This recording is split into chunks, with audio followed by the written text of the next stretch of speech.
doesn't it? Resident Evil 4. That's scary. One of the most critically acclaimed video games ever created, Resident Evil 4 majorly overhauled the fixed camera angle, tank-controlled stylings of the previous games, going for a much more action-focused, over-the-shoulder third-person shooter-style camera. It's difficult to remember that this was a GameCube exclusive once upon a time. For all of 2 seconds, because now it's on practically every console known to man.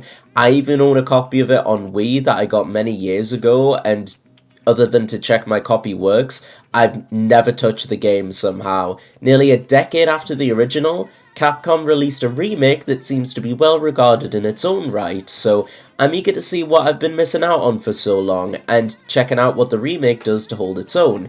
This video will be a mixture of my scripted thoughts and moments taken from my first playthrough, lovingly guided by my good pal Chris, who's a big fan of the game. Also, apologies if I sound like weird at some points.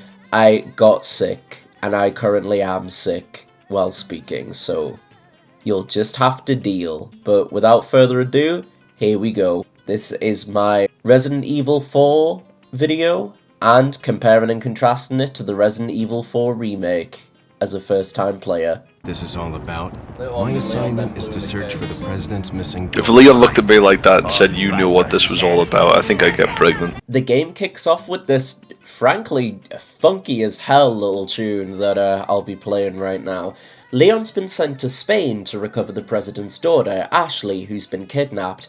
Instantly, this game, while still keeping its creepy horror atmosphere, has added quite a bit of humour slash campiness to things.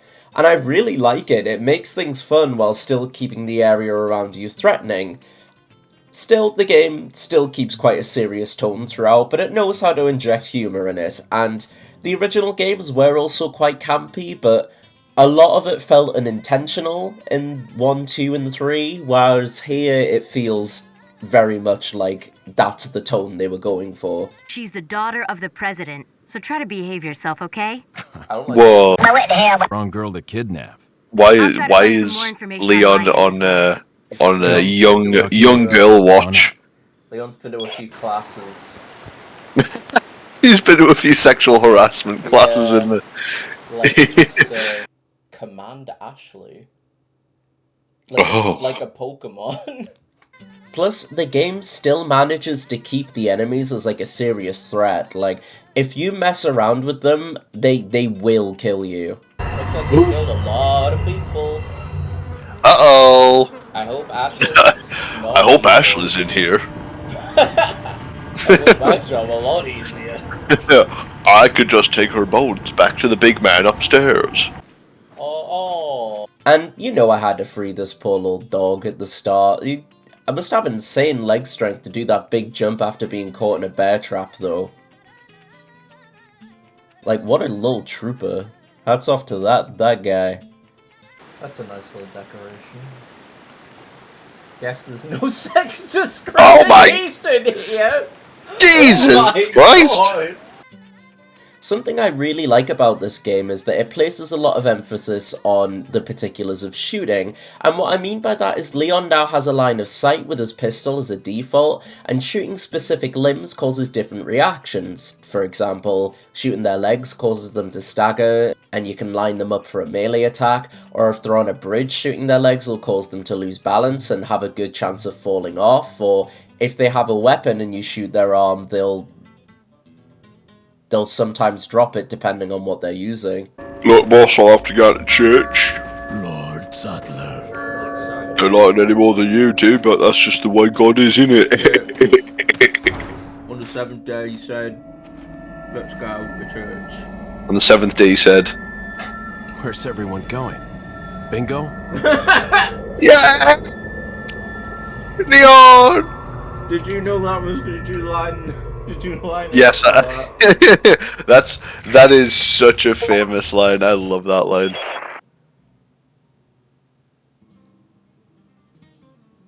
And if they have something like explosives, you can shoot the explosives itself just to pretty much instantly kill them to save ammo.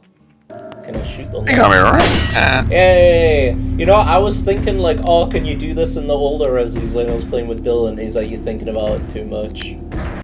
It doesn't take Leon long to get captured, along with this former cop from Madrid, Luis, but the pair are quickly freed and Leon continues up to the church on his own. Across the areas explored so far, we get these medallions that we can break, and doing so unlocks a new gun from this friendly merchant, free of charge. What a generous lad.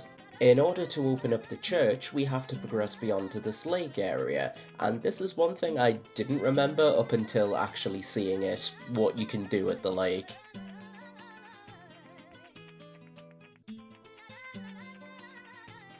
Yeah, I remember seeing this a good amount of times in those top 10 spooky video game Easter egg type videos back in the day. What I didn't know is you get a boss fight against the lake monster, having to throw harpoons at it whilst dodging debris out on the lake until the monster gives up and dives back below.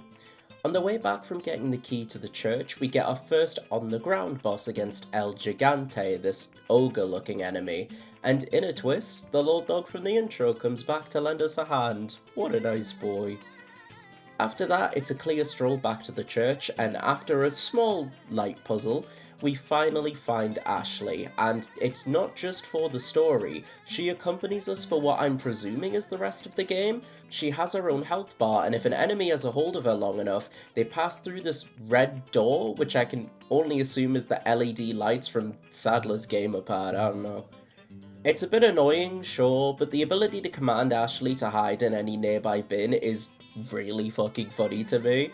And just the sound alone of the chainsaw revving from the one-hit KO soul-wielding women genuinely managed to put the fear of God in me. This was the first time I came across any chainsaw-wielding enemies in the game, and I knew about the guy, but because I didn't run into the house with the shotgun in the intro, I missed his introduction.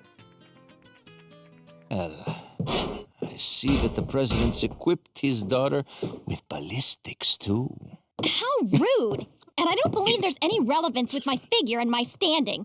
Who are you? She does have giant ears, though. Excuse After a quick horde battle in a shooting gallery on this airlift, we get to fight against the big bearded dude from earlier, and I adore his design, honestly. His weird centipede-like body is both cool and creepy, although his second phase, where the top half detaches from his bottom half, can be a bit of a pain in the arse to hit. It didn't present that much of a challenge. With Leon grabbing his eye after winning, we can head back and open the previously passed large door to progress. You're getting all of the barrels, good. I see that you got my death threats. I did. They were very articulate. Oh god! I really thought I could knife the snake. Man, you always got by the snake. I do. And I don't like it. I like that though. Top 10 enemies of the channel. Top 10 enemies of me, myself. Number 3, that snake. The pair have managed to infiltrate the castle, and this bit is really fun. Having to sneak around in the sheer amount of faraway enemies and cover for yourself makes it feel like the sniper rifle is being particularly incentivized. It's ace just wiping these cult fuckers' heads clean off. And the mental image of Leon and Ashley being done in by these flaming cannons is a very funny visual to me. It's such a contrast from all the modern weaponry you use. This is like Mobility Mary's daily commute, man. I can see that. Once we get into the interior, we get introduced to a very big personality. I heard a little goblin giggle. Is this going to be who I think it is? The scene deserves absolute reverence. I heard a charming little...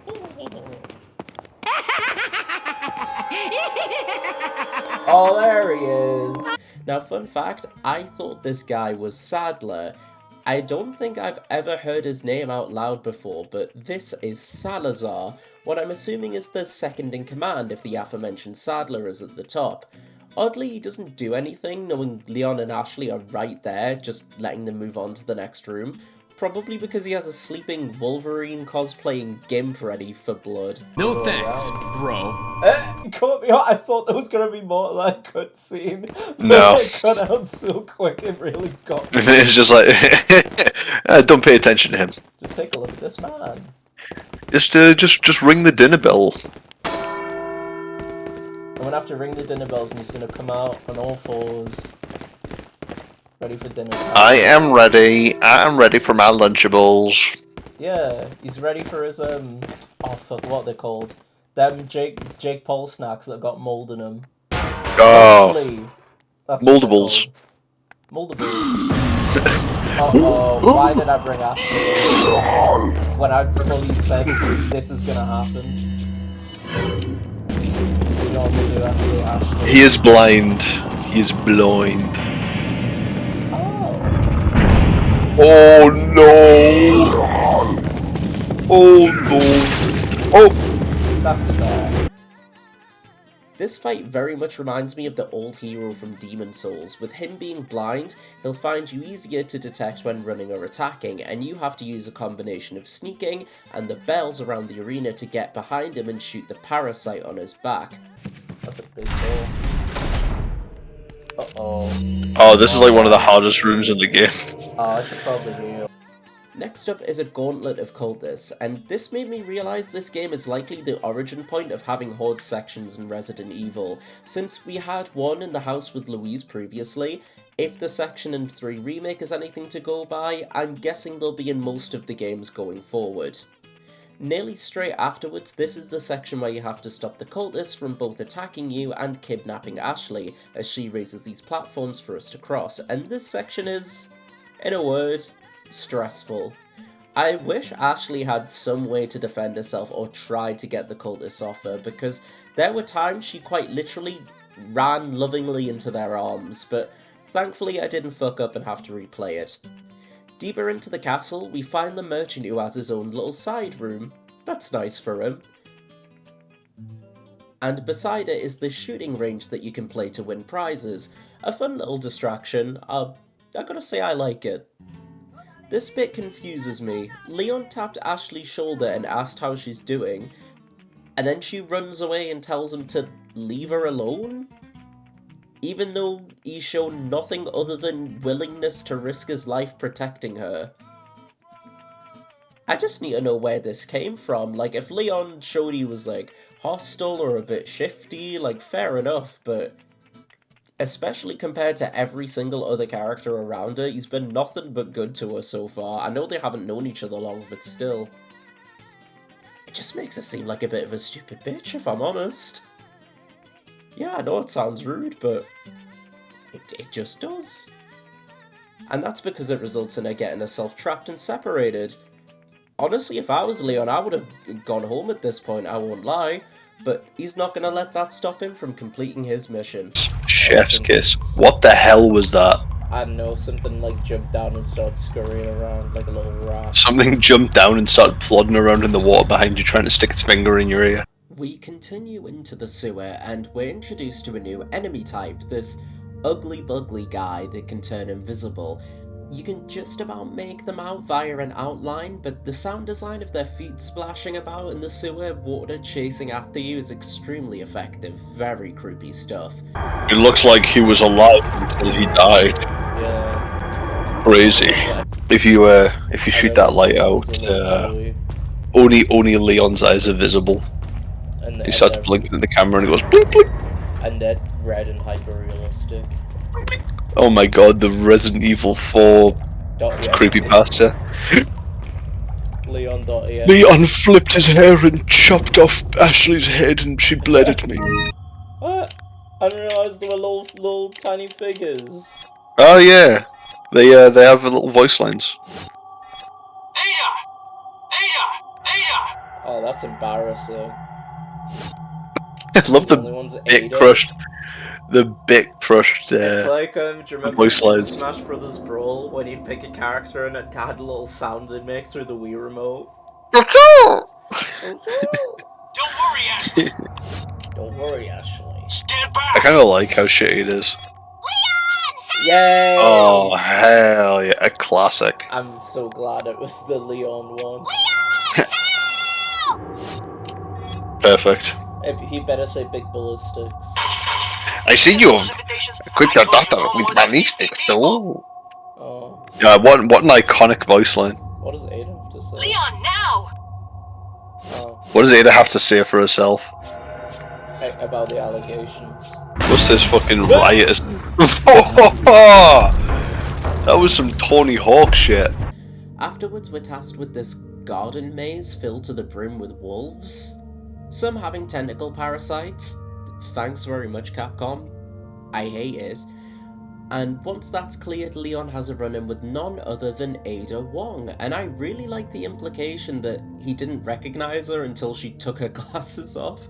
It's just very funny to me. She must have like a Clark Kent effect. Leon. Long time no see. Oh, I didn't I'm recognize you pregnant. with glasses Ada. on. Ada! Oh, it is you! Did you True. say I'm pregnant? Genuinely didn't. You You, didn't working with understand that it was her. I He was see like, what oh, they it do is at you. home. You scared me. The game seems to be a bit more generous with items, both healing and ammo at this point. And I managed to find a rocket launcher tucked away behind some glass guarded by cultists. They're doing this a lot more often, I've noticed, even having an optional area where you can grab some treasure after a puzzle, but having to defeat a bunch of enemies in a caged-off space. The Wolverine Gimp even makes his grand return. Leon manages to track down Ashley and bumps into Louise, however the latter is quickly killed off by Sadler, him taking the purple flurp we need with him. I got it. I noticed something about the where his face got Louis! Cause you killed all my friends. You killed my home slice, I'm gonna kill yours. You killed my home slice. Now it's personal. Oh, I'm guessing we're getting Ashley very soon. Speak of the devil. I'm just kidding, I don't think Ashley's that bad. You had me going there, I really thought that this was going to cause a rift between us. Apart from when she screams when you're just trying to explore. That I don't like. Like right now. I really could. I'm gonna It do could it. all be over so easily. Oh. That wasn't what my intention was, but let's go with that. You are playing with fire. Talk about near-death experience. You're the one that ran off! After another protecting Ashley sequence, we get a segment where we have to play as her. She doesn't have any sort of weapons, but is able to crawl into tight spaces to get away from enemies, as well as throw lanterns to set people on fire, which seems a bit intense for her, but I've got to be honest, I'm here for it. At least she has one way to defend herself, and she goes with the extremes, you know. Ashley is a no half measures kind of gal. She learned from Mr. Ermintrout himself. Let's have a look in... Oh, yeah, I do. Look at Ashley's treasures. Ashley's treasures, that's the shop she opens after the events of the game. Yeah, and this is my favorite piece. But it's nothing actually valuable, it's just like pieces of grass and flowers and hay. There isn't much more to Ashley's section. We do have to avoid some very spooky nights and some very compromising camera shots. Tut Capcom, someone was on goon time. Leon and Ashley reunite and we have a branching path with this very Bowser's Castle-esque optional section. I don't mind it, but the mental image of some poor fucking contractor having to build this for Salazar is hilarious.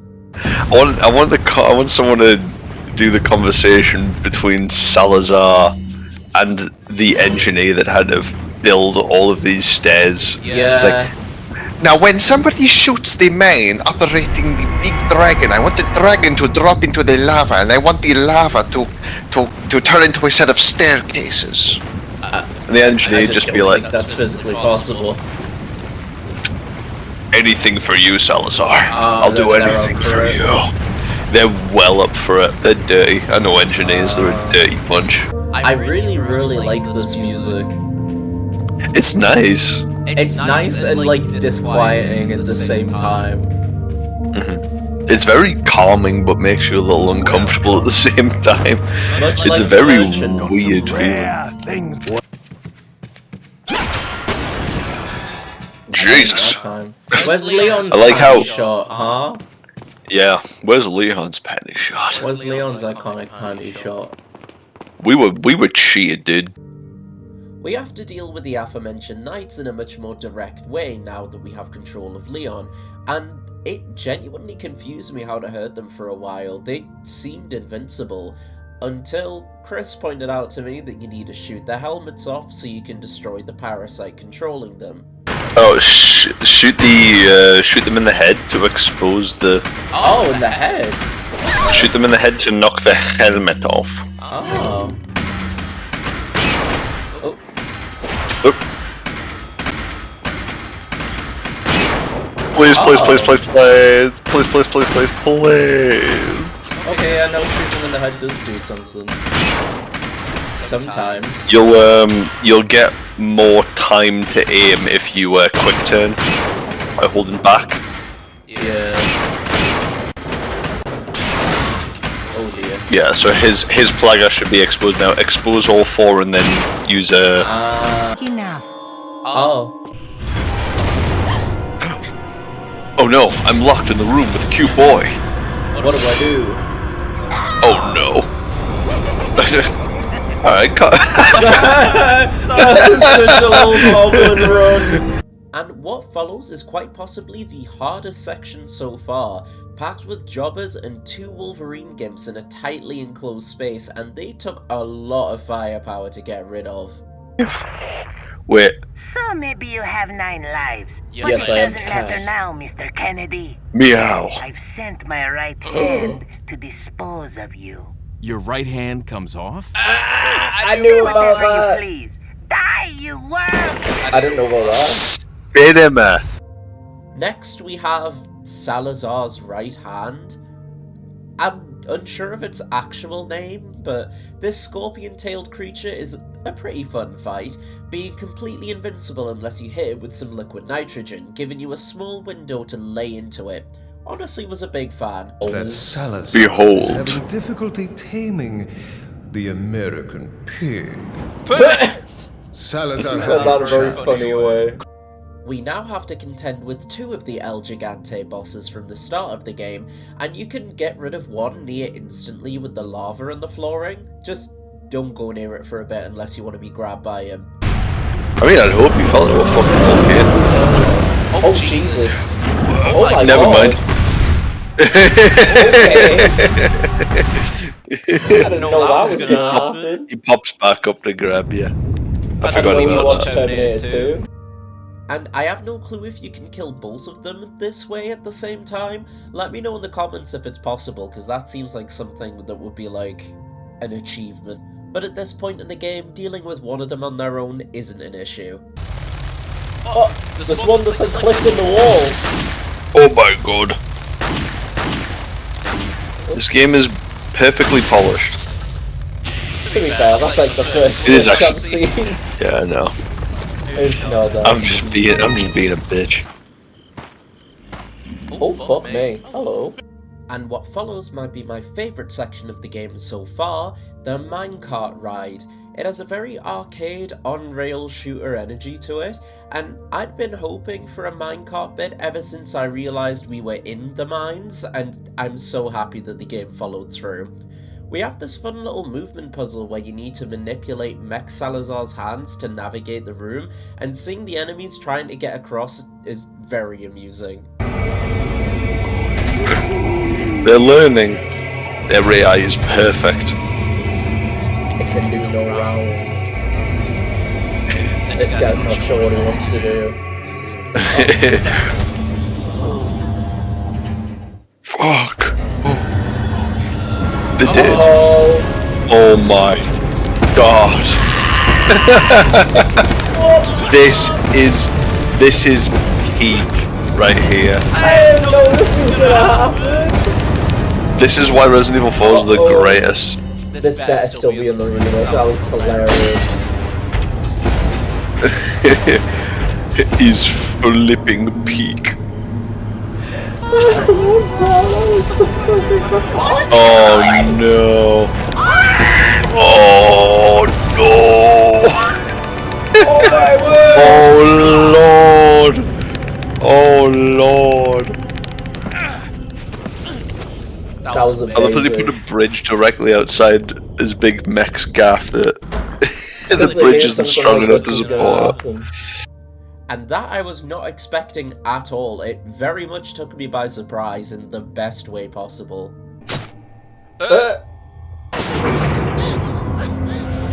Is he crying? Yeah, he is like a little bitch. Aww. Fend off his goons on the lift for a little bit, and we finally take the fight to Salazar directly, who fuses with the Bed of Chaos. I knew this fucker was a bad egg, man. You need to shoot the exposed eye until the big man's body is exposed, and while I had this rocket launcher just taking up space, might as well put it to good use. Well, you're not having it now. Now he's exposed. Salazar exposed. Salazar exposed. Get fucked. Did that kill him? Yeah, it just it kills anything in the game in one shot. Oh, I didn't expect that. You can redo it if you want to do the full fight. No, I like that. It is funny though. He died like a bitch. No, I think, yeah, 1, 2, and 3, a lot of the monsters were created against their will, but 4, 5, and 6, they willingly become monsters on their own.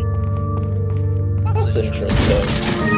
I think it is an interesting difference in, like, the perspective of the monsters between them, where, like, 1, 2, and 3, the monsters were, like, people that were made against their own will, and they're kind of tragic in one way, but then in 4, 5, and 6, they're kind of just, like, they willingly just become monsters just because elf funny. Yeah. The scariest monster is the people. Yeah. That's a new thing I came up with. After another lift and an eyeful from Ada, we arrive at what I'm presuming is Sadler's Island, where the enemies take a much more militaristic turn. You put some pants on. He really didn't show some full ass there. Jesus, I can smell it from here. What the fuck? He wasn't complaining, neither am I. Women. That's so true, Leon. Man, what was that guy's plan? I don't know. Why you shoot him directly in the arsehole? He had it covered with the cheeks. Come on. We advance into the enemy stronghold and come across 2 new types of enemies. These heavily armoured fellas that pack a punch but are very susceptible to headshots, and the thing sleep paralysis demons are made of.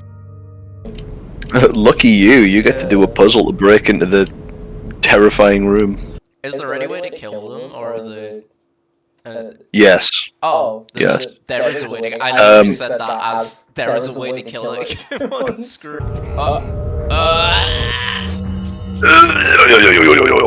Okay, I will say, Joe, I will say, these things are invulnerable until you get a specific item. Oh, okay. So I'm right to run away like a pussy. Yes, like a big old bitch. That's fair. I mean, that was my plan anyway, I'm not gonna lie to you. Oh, what a guy. They're my favourite. Regenerators. These mouth-breathing, shuffling nightmares that you need an infrared scope to detect its weak spots. I love their design, but they're way too good at their job of being creepy, and yeah, they give me the heebie-jeebies. Do you like my Mega Man gun? Do you like my Mega Man? Just looking down the barrel of your mine thrower. Completely stone-faced. You know what kind of... I like how when you did shove your gun in her face, she did shut up, like. Yeah. She finally stopped yapping. She's got some survival skills. We soon free Ashley from her gay baby jail and have to escape via a trash vent that we passed and treated some earlier goons like a living arcade claw machine prize. You win a prize!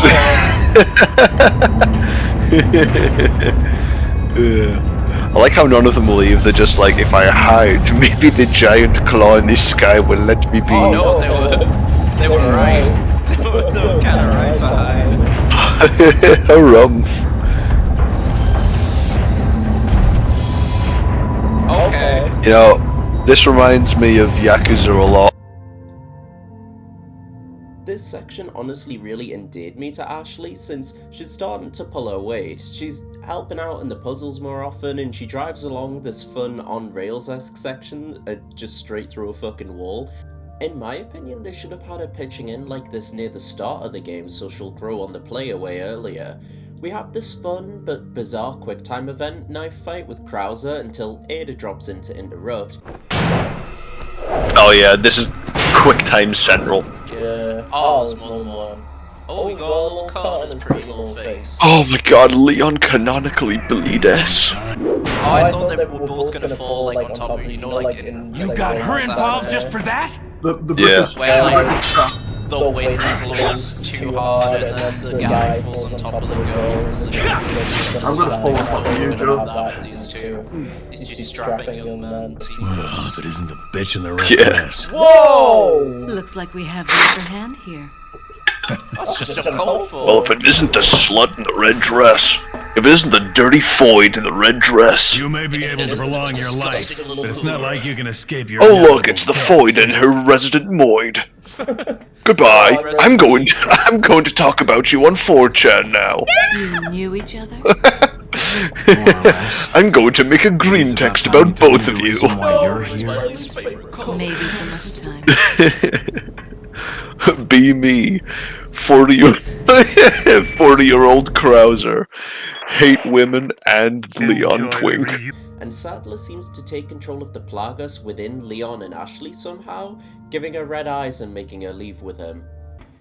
It always ends in a laboratory.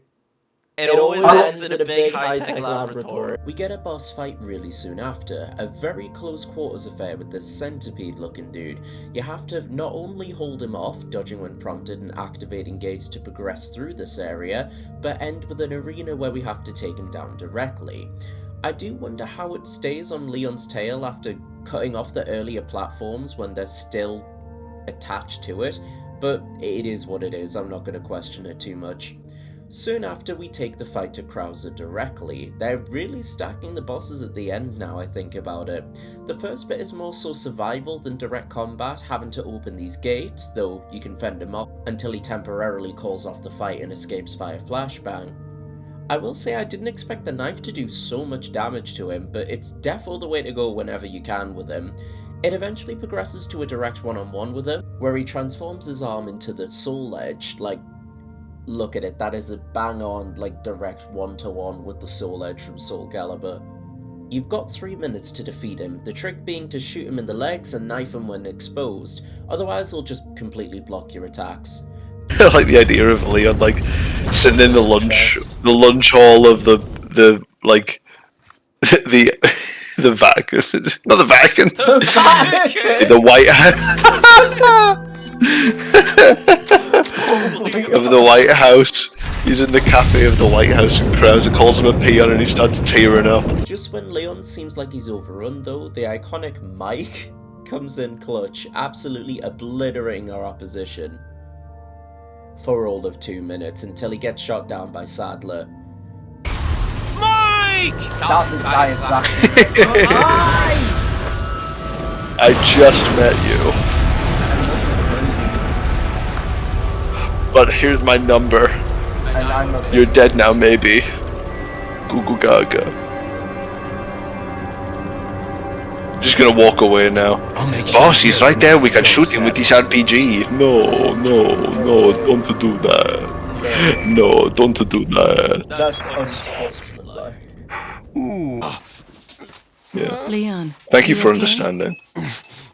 Yeah. His Guna senses were tingling there. Oh god. Oh, my Guna senses are tangling. I've drank too much Fizzy Tango. Ada, I've drank too much Fizzy Tango. Now where is it? I need yours. Me when women.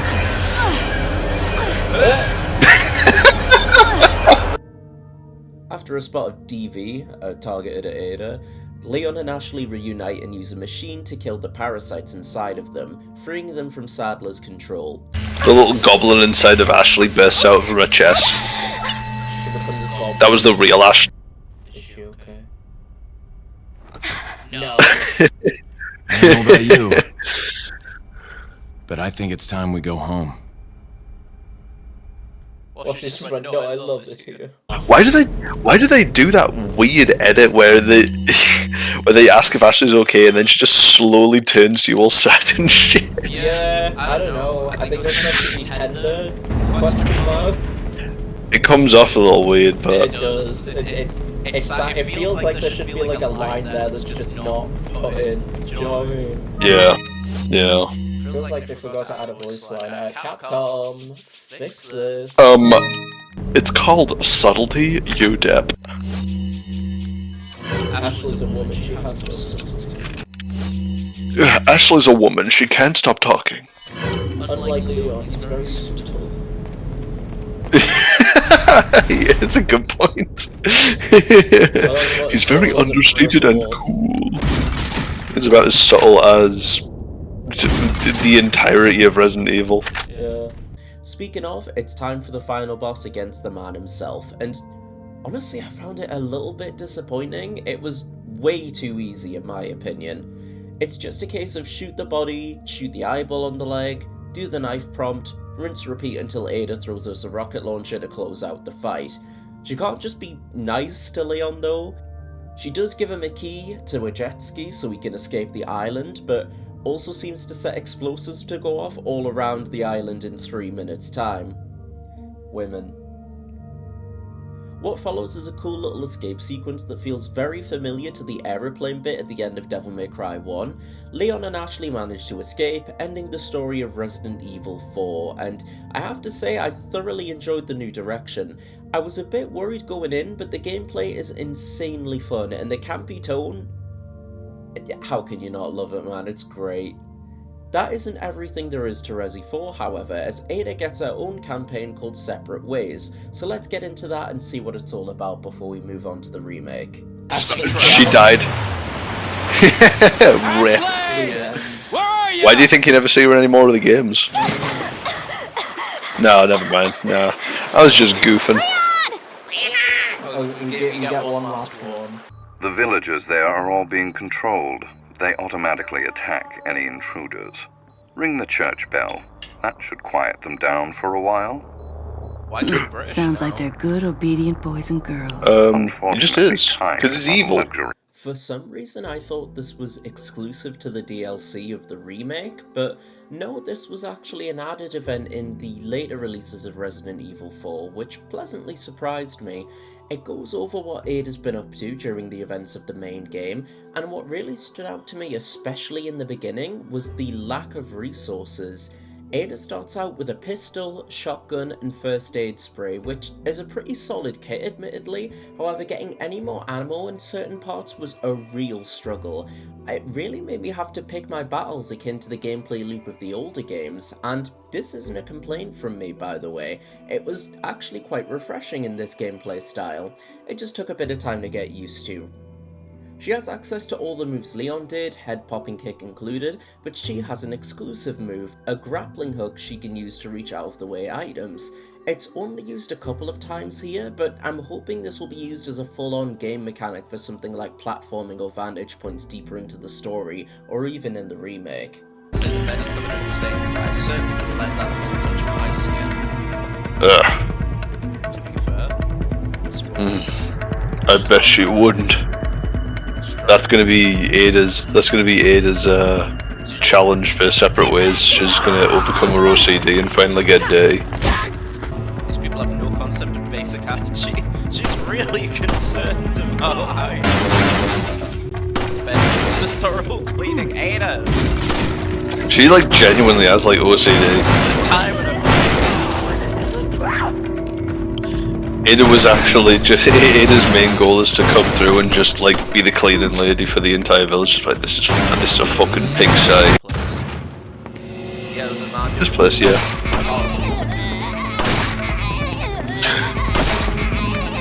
I like how they changed it so that you weren't walking in on a woman in the bathroom in Leon's. Yeah. Why is she in a urinal though? The toilet is filthy. The concept of hygiene is lost on these villages. Ada! Get your head in the game, woman. Get your head in the goddamn game and out of my toilet. Why is the woman in the urinal? What did they mean by this? This is the first table I've seen that's not covered in filth. Oh! That was so fucking funny. It doesn't take long at all to cross into the gardens, although on the way Ada gets confronted by an El Gigante tearing his way through his tiny village section, and I really don't understand the point of it since you can just run right past him with very little issue and he never comes up again. I enjoyed Ada's romp through the gardens way more than Leon's though, since there's none of those annoying dog enemies chasing us. Thankfully, in the interior after, I didn't find any of those night enemies either, but they still have the small cage with the Wolverine gimp, that remains tense as hell. Chapter 4 takes us into the tunnels, and I love that it's clearly after Ashley's little rampage. Traversing through the chaotic aftermath is just really cool to me, I couldn't tell you why.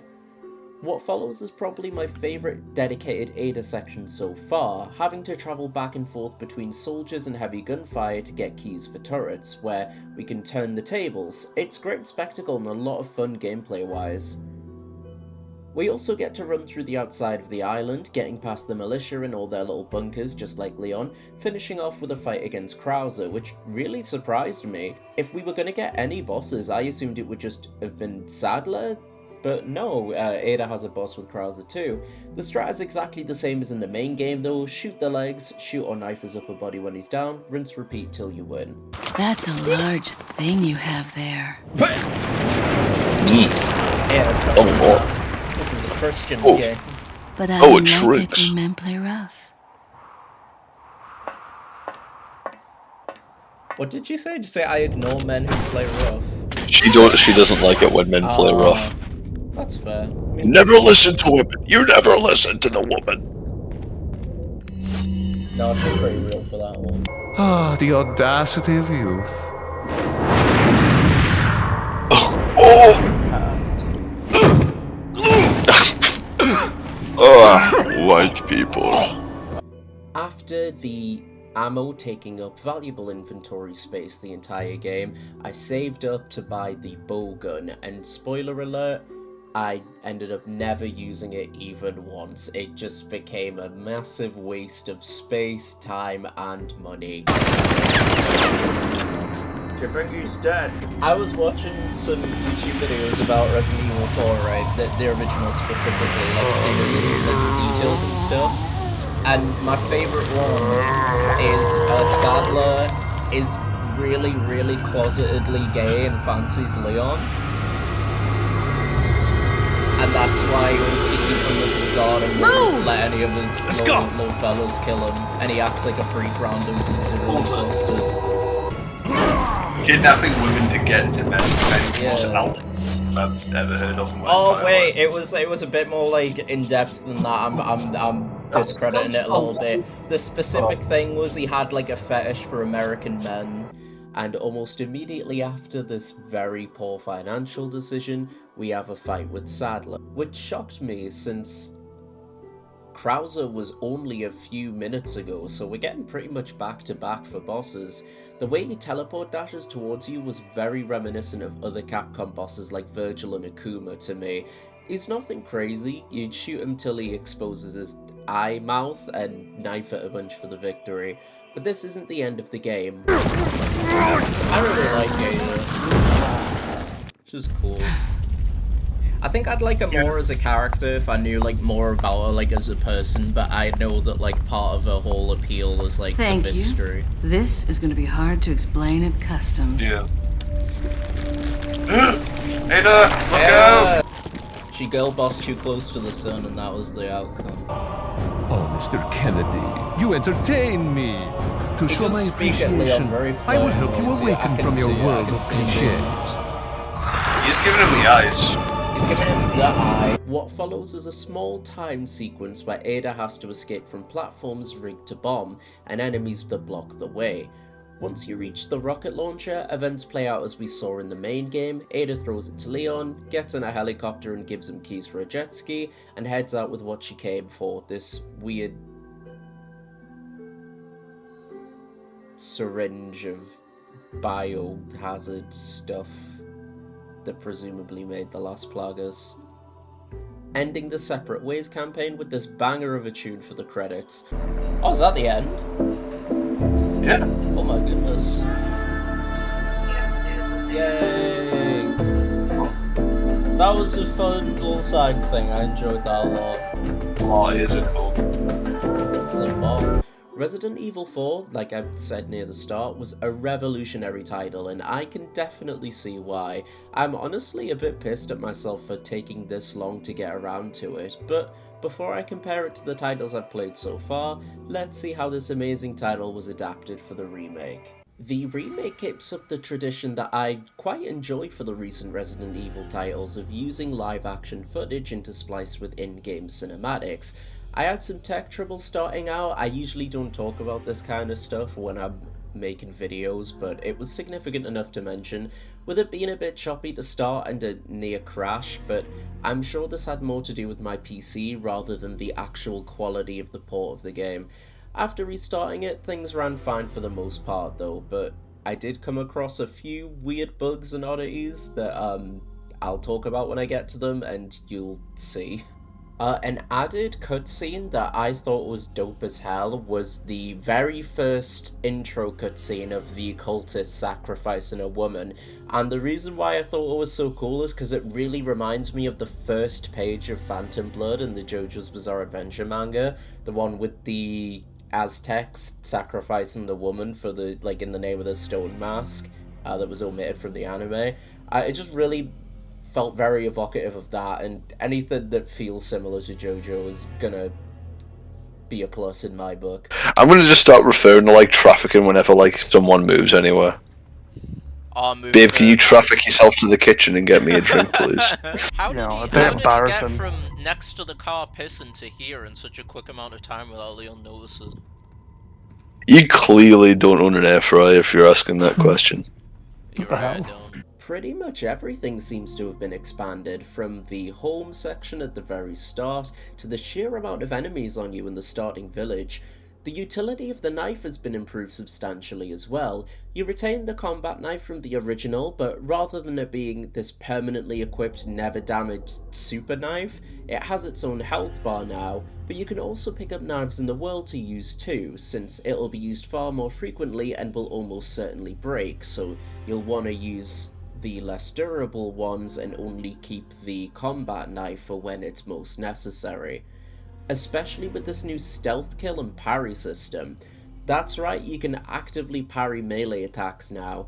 I didn't know I needed this in Resi 4, but it is dope and feels very satisfying to pull off. Where's everyone going? Bingo? I mean, Jack does. Side quests from the merchant have changed a bit too, now finding blue sheets of paper attached to things, explaining what you need to do, and you can take it back to him for rewards once you finish. Speaking of, you can go to him to repair and improve your combat knife on top of your guns now too. Joe, remember when you got that sniper rifle, dog? Yeah. Never mind, you don't need it, fucking hell. Got the job done with the humble pistol. You know what? You know what? Fair play, mate.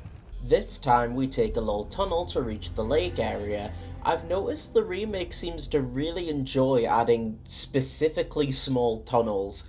I wonder if part of it is like a loading thing, like a lot of modern games do, where they have you in like very small sections and you slowly walk through it. Like Final Fantasy VII Remake is a big one that comes to mind. It always makes you like shimmy through cracks and things so the rest of the game world can load properly. My guess is it's one of those kinds of things. That says Lego. It says Lego. Oh my god, Leon can't read. Leon, free Lego this way. Leon, free Lego this way, please. Leon, how many Lego pieces can you shove up your bum? 7. 7 Lego pieces is all I can spare. Up my bum. I'm not gonna shove the big long ones up. No, thank you. Lego domination. Isn't that what the little Looney guys do in Star Wars? That was like a Tom and Jerry cartoon, that. This area has been greatly added onto, with completely optional zones for goodies and side quests, and this bit specifically really forced me to deal with my personal kryptonite: snakes. He is pretty bald. Oh, I can't. I do not have any fucking single idea what the hell just happened there. You're not good at the game, bro. This specific part's really getting me equipped to kill snakes. I'm glad. Googie, believe me, this ain't no Sekiro, sunshine. I am good at Sekiro.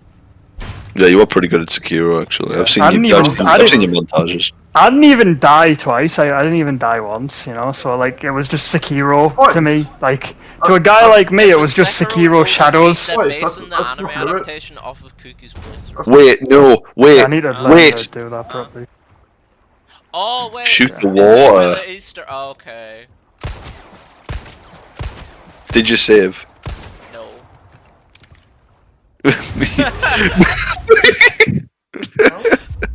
I thought I had a second to think about it.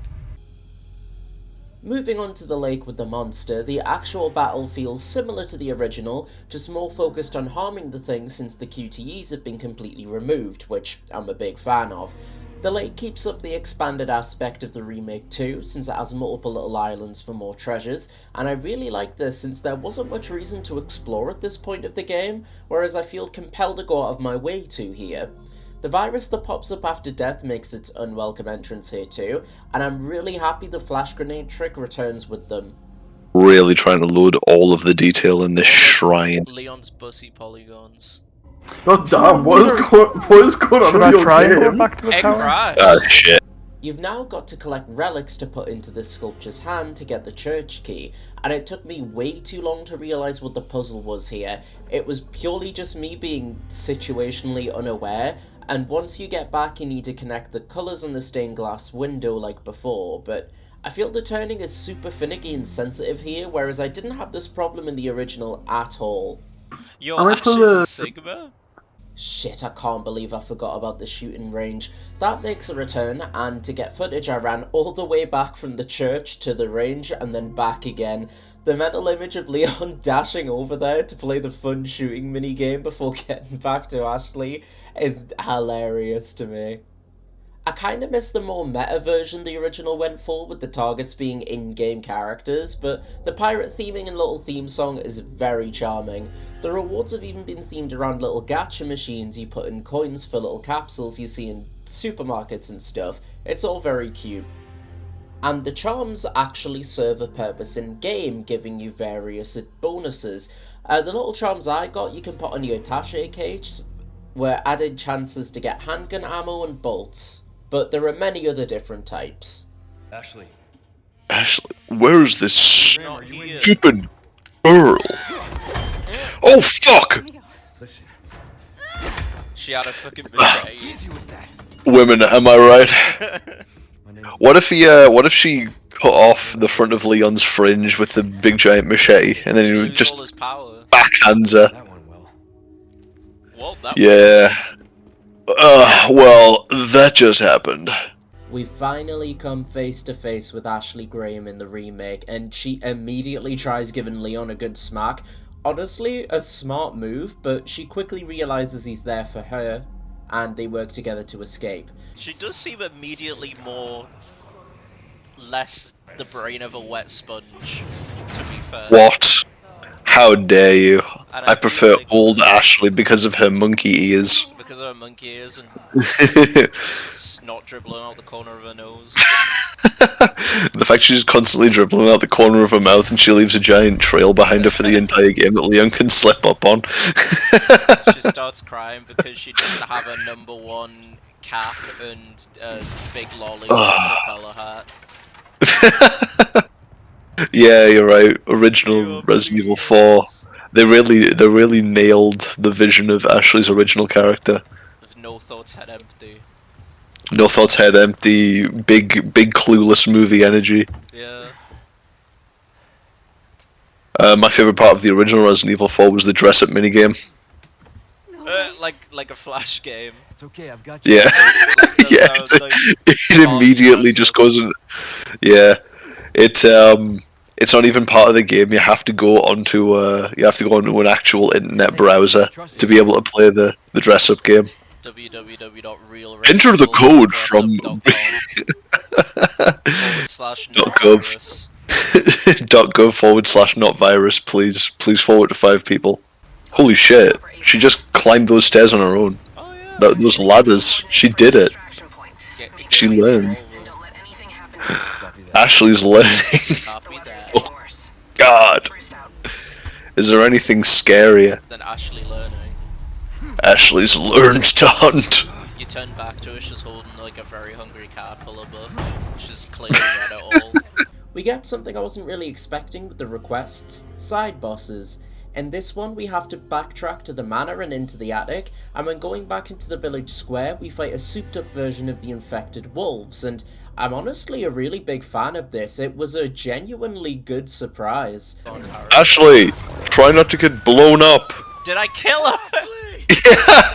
I didn't think you could. Well, you thought Ashley was strong enough to take a fucking grenade to the brain? Yeah, I thought she was alive there. The gang fight with Louise returns, but I found it to be really easy to get overrun and stun locked unless you know where the tools are going to be to board up the windows beforehand. We get a dedicated cutscene for the Chainsaw Sisters, and it's really fun. The new little cheesy lines Leon gets still retain their charm and feel like they'd fit into the OG game, which I like. He wants to take a voltage over and say, "This is my house." Sorry, didn't realize that was yours. Yeah. Sometimes I like Leon in the remake a lot. He's a silly Billy. He's a little silly Billy. It's here that I finally got the parrying down somewhat, and once you can pull it off consistently, it feels so fucking rewarding.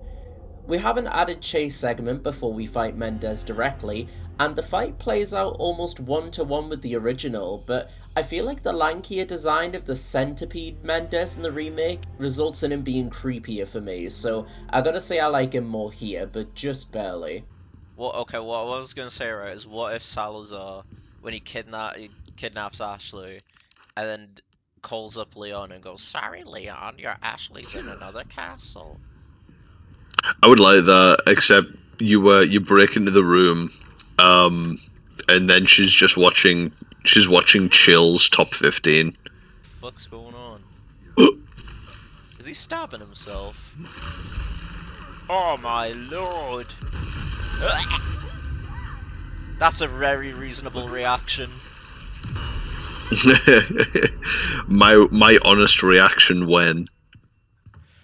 Yeah, honestly. That's gotta be some of the most genuine voice acting I've ever heard.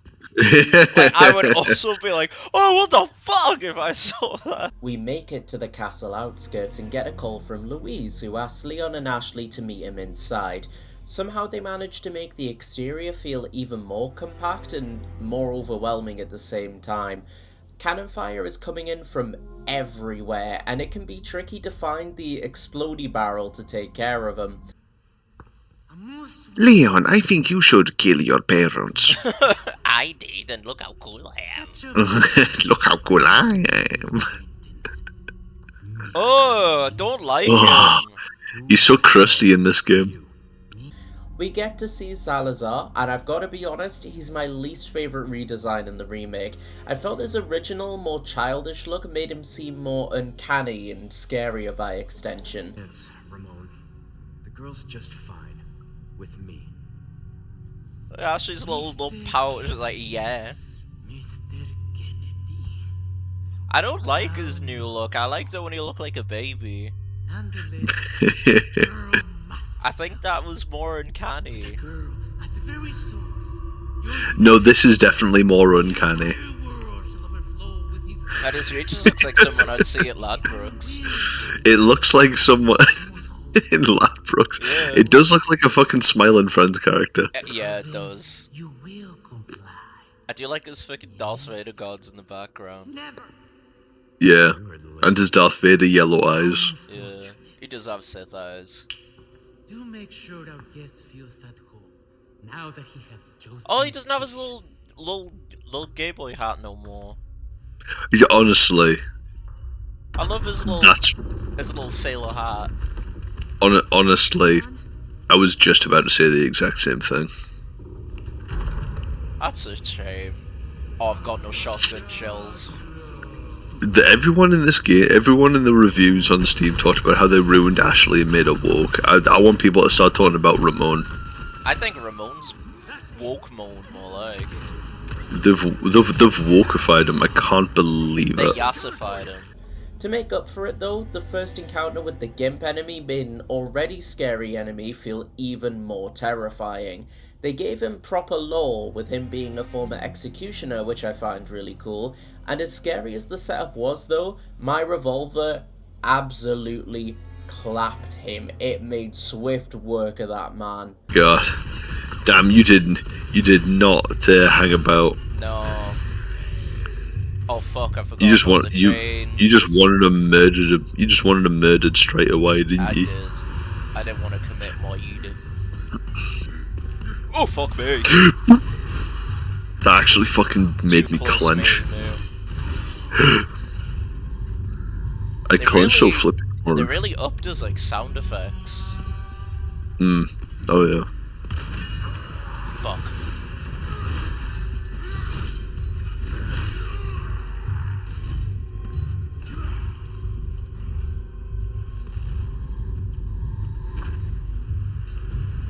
Just gonna go past you.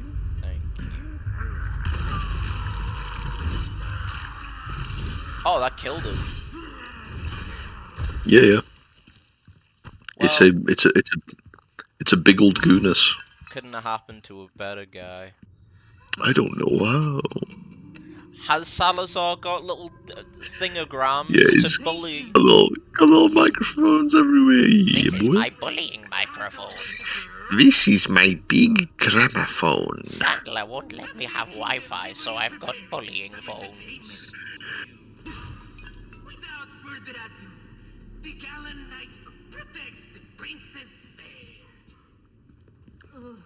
Salazar is absolutely like believes in like alpha males and gamma males and shit like that.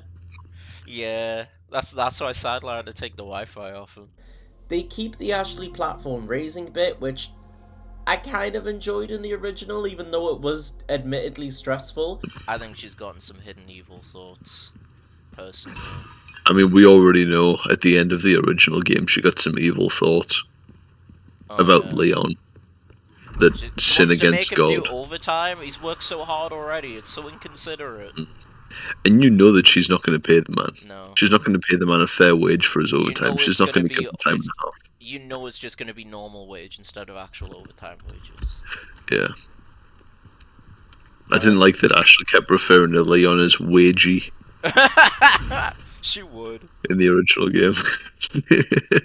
Pick me up. Let's go, wagey. Let's go, Ouija. I've got to go to the mall. I've got things to do.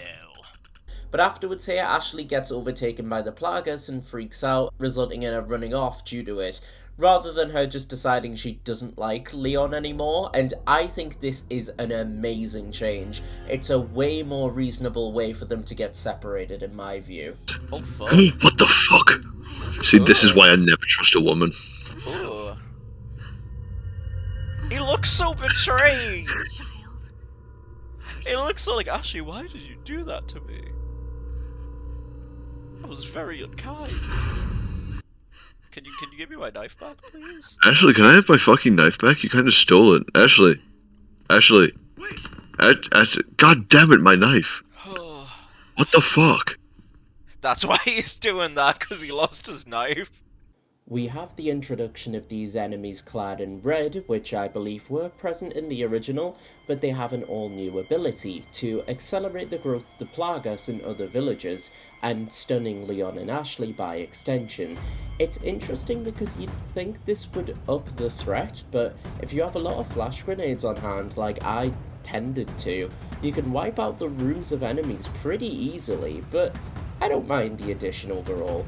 Leon presses on until he has a run-in with another Gigante, except this time it's not a normal boss battle, but rather an obstacle course of running from him throwing debris at you until you knock down a cannon within range to finish him. Leon soon runs into Ashley, who's understandably distraught at the events earlier, but after realising Leon has the same infection and some reassurance, she agrees to join with us again. This brings us to the courtyard, a very tense and annoying area at the same time, since the main threat are the dogs, who can now jump between bushes to ambush you, and they get me every single fucking time without fail. I can't remember if they can do this in the original, but they very much make use of that ability here. Once Leon raises all banners to progress, Ada makes an appearance, and like I said at the start, I think it's my setup rather than the PC port itself, but I've run into a couple of bugs and crashes, but this takes the cake. But no, I just forgot how to run. Like, you know, I know it does in a lot of games, but 7 Remake's the one I remember where, like, it's loading an area or it's loading in a cutscene and it forces Who's that? That's Invisible Ada! What the fuck is going on? Yeah, this is one of the more controversial changes they made in the game. She's got cloaking technology! Oh my god. Leon, can't see. Is that what Wesker's been up to? This is mind melting. This looks like Leon's just having like a schizophrenic episode. Maybe.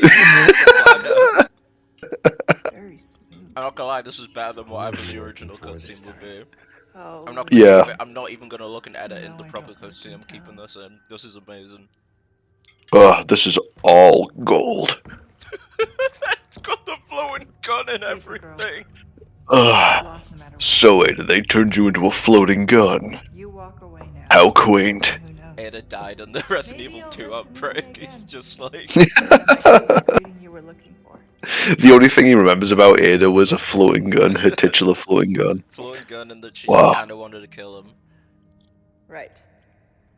Ada, you've aged well. You don't have any rust at all. You don't have rust, wrinkles, or nothing. You have a beautifully oiled barrel, Ada. I don't say that to me. Good on you for keeping up appearances. In your old age. I'm not even gonna grab, like, other footage to edit the actual cutscene in here. This is way more entertaining. We get to this throne room interior, and my original plan was to explore all the rooms here and open up the path forward before using the roller coaster looking thing near the merchant to backtrack for any missed goodies. However, unbeknownst to me, opening the path is the ending of the chapter, where you shift to playing as Ashley finding a way to bust Leon out of said trap. And I have to say, I enjoy this Ashley section a bit more than the originals. It kinda reminds me of the Shelly section in RE2 Remake, but actually fun. She sneaks around, avoiding the living knights to free Leon, and just as she's overcome that, she's immediately abducted, which pissed me off a little bit, I'm not gonna lie, since one of the treasures I missed required Ashley to hoist Leon up, or vice versa, I can't remember. The point is it needed both of them together, so I'm hoping we can still go back and that she isn't too far away. Anyways, I got kind of addicted to the shooting range minigame in the meantime. I didn't think I would, considering I wasn't really bothered by it that much in the original, but the gnawing voice to get all the available S ranks was something I just could not ignore. Ashley does look like a YouTuber that would like make like a really like insincere apology in this game. Do you think she'd have the ukulele? I do actually. That was the exact apology I was thinking of when I was imagining Ashley Graham in that position. I was like, yeah, I could see it. I came across a side quest where Leon has to take down a golden knight, and that is definitely the toughest side quest so far. That motherfucker is tanky. Joe, you're my favourite little dirt grub, you know that. Thank you. My favourite dirt grub's Charlie Kelly. I've never actually sat down and watched an episode of Bang Bus. Me neither. I've never sat down and intook the storyline, the lore. Audience, if you have watched a full episode of Bang Bus to completion, please tell us about it in the comments. Please go and get a hobby. Get a cool hobby like us, like Joe who plays video games, or me that watches Joe play video games. Yeah, exactly. Yeah. He is the game dude, and he is so rude. He is the game dude, and he got an attitude. Why did he have to flee the country? Because he was harassing some poor woman. I'm not joking, by the way, that's real. I think he got done for stalking charges and he didn't show up in court. I think he's in Mexico somewhere. The game dude's in Mexico? I think. Oh, well, not we the know where gimps again. we know where to find him again. No, don't worry about it. This is what happened to the game dude when he crossed the border into Mexico. Like, he was too rude to the cartel. I'm sorry, does anybody know here where I can find a copy of Mario Odyssey? And the cartel members were like, we only play Sonic. And they're fucking cool as well. We only play Sonic in Mexico. Stop me if I'm going too far with the accents. We also play Actually, they love Dragon Ball. I know what I'm saying sometimes. I was gonna say, like, I'm pretty sure Mexico like goes fucking hog wild for their love of Dragon Ball Z because they're utter ballers. I think it's Dragon Ball and King of Fighters they really like, or just a lot of things at SNK. I'm going to Oh, that might be. I'm going to Mexico to do a survey to see how many Mexicans know of Vento Channel and how many of them are active subscribers. I'm going there on a canvassing project to boost our reputation in Mexico. Yeah. Well, actually, I met this like really cool dude who said he could like up my numbers. He said his name was Hector Salamanca. That's fucking awesome. He sounds like a really reputable and cool guy. Plus the infamous 2 Gimps room, and yeah, it's just as hard, if not harder than the original. This is really starting to set in for me just how much punishment enemies can take in Resident Evil 4 Remake. And we get the introduction of the bug enemies. In contrast, very easy to dispatch, but that camouflage got me a frankly embarrassing amount of times, even when I knew it was coming. Oh shit, they smeared strawberry jam all over her face. They did my makeup really badly. Salazar's goons make Ashley drink this oil-looking liquid before tossing Leon into the sewers. What are they gonna... Don't make her drink oil. Oh, don't make her drink motor oil. She's not a robot, please. And we get another new enemy type, the ones that turn invisible. And I think they're weaker than the original for a change. Shooting them in their glowing eye and another quick shot once they're down seems to reliably kill them. The not xenomorph thing shows up in the underground lab bit, and freezing yourself seems to be much easier than freezing the creature this time around for me. Whether you can kill it or whether you just meant to weaken it to the point of escaping in this time, I'm unsure though. But once you're away from it, you get to meet up with Louise and travel through the mining tunnels with him. This is where Leon is canonically acknowledged to be American. This is where I go to shoot JPEGs of my mummy when she won't let me stay up past my bedtime. Oh my god! That was genuinely funny. He accompanies you for the Jewel Gigante fight, minecart section, and the Ugly Bugly section, and I'm really glad that this change was made. The more time to get attached to Louise, the better as far as I'm concerned. He's just a fun, endearing guy, and the added time that you get with him in the remake has caused me to enjoy his character here over the original by a good amount. We have our fight with Krauser, and I have to say, I think this whole section is handled a lot better than in the original. This fight is a lot more dynamic, thanks in big part to the parry mechanic getting a starring role here, and Louise being taken out by a big threat like Krauser instead of a random jobber is more than earned in my view. Louise is a main player, and I'm glad the remake gave him the send-off he deserved. What if Leon turned the camera and heaven forbid a white boy get a little Spanish up in here? The Salazar bot makes a return, but it's only a stationary timing hazard where you have to avoid its fire breath rather than that bizarre yet hilarious escape QTE.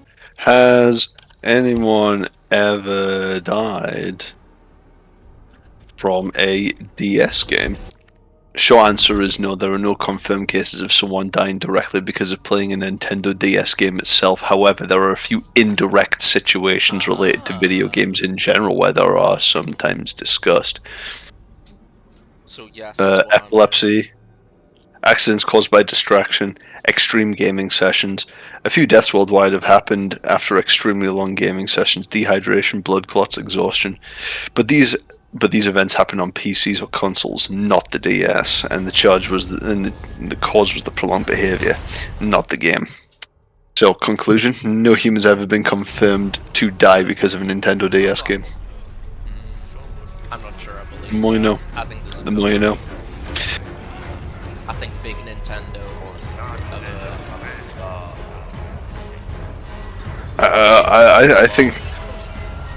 I think you're wrong. I'm telling ChatGPT that I think that I'm wrong. They think he's wrong. There were no verified reports of a Nintendo game directly causing someone's death, but if you have... God, they're asking me to provide sources. No, that's not fun. I'm just saying, are you questioning me? You stupid machine. Not at all, I'm questioning the information, but not you. When I said I might be wrong, I took that seriously.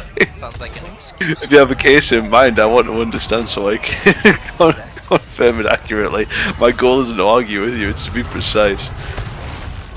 That's exactly what someone whose goal is to argue with you would say. I think you want to fuck my wife. What if it just said yes? I didn't like that. I didn't like that. No, absolutely not. I have no desires, personal interests, or any ability to interact with people from the other world. It sounds like something I said may have come across wrong, so let me be clear. I am only here to answer questions to help with the information, nothing more. If something made you feel disrespected for a accused, tell me and I'll address it. My aim is to keep this conversation calm and straightforward. I saw what you did to my wife. What if it thinks you're like having an episode? I hear that you're feeling something very serious, but I need to be clear in general. I cannot interact with anyone in the real world, including your wife in any way. I don't have a body, I don't see people, I don't go anywhere, I can't take actions outside of this conversation. What you're describing sounds extremely distressing, and I'm not dismissing your feelings, but the event itself cannot involve me. If you're comfortable, you can tell me more about what made you think this happened. Thou dost protest too much. You're lying! You're with him! You brought him in! I'm not lying. Oh man. I'm not lying, but I can hear how intense and real this feels to you right now, so let's slow down for a moment. Don't tell me to calm down! Don't you fucking tell me what to do! I hear how serious this feels to you. I cannot go near your wife. I cannot go near anyone. I don't have a body. I don't exist in the real world. I can't exist with real people. I am words on a screen, nothing more. I don't know what it is about AI that makes it so funny to fuck with. It just is. It's interesting to see how it reacts. Video the other day, right? You know that I'm a punk rocker, yes I am. I was that, but Yeah. I'm a dog walker, yes I am.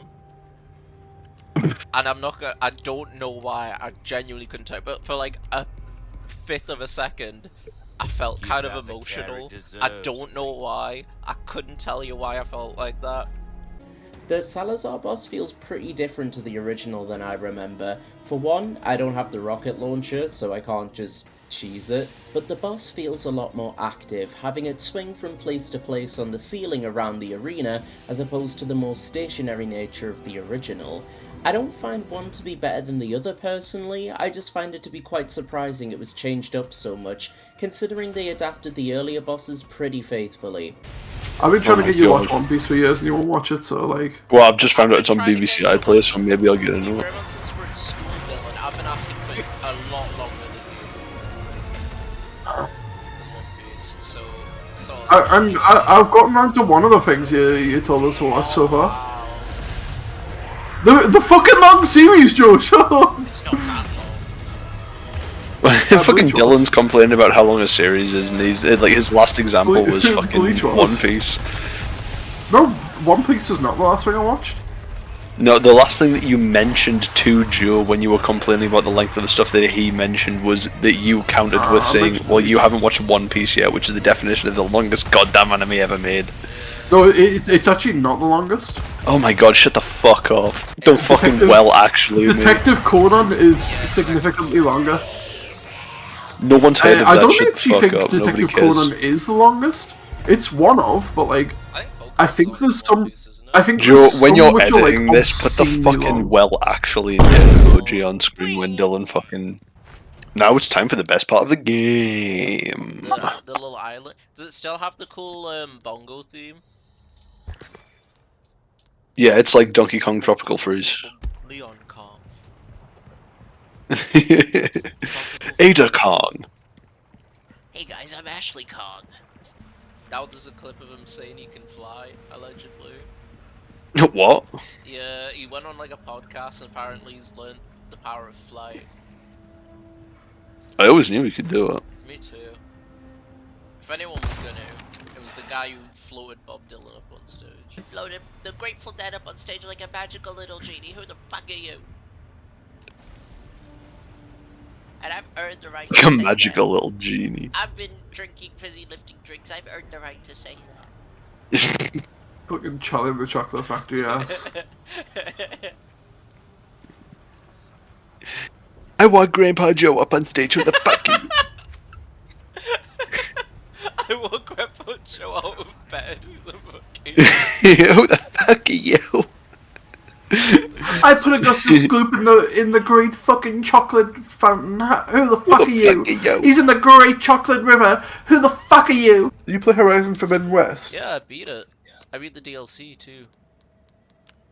Good. It was okay. They compare the first one.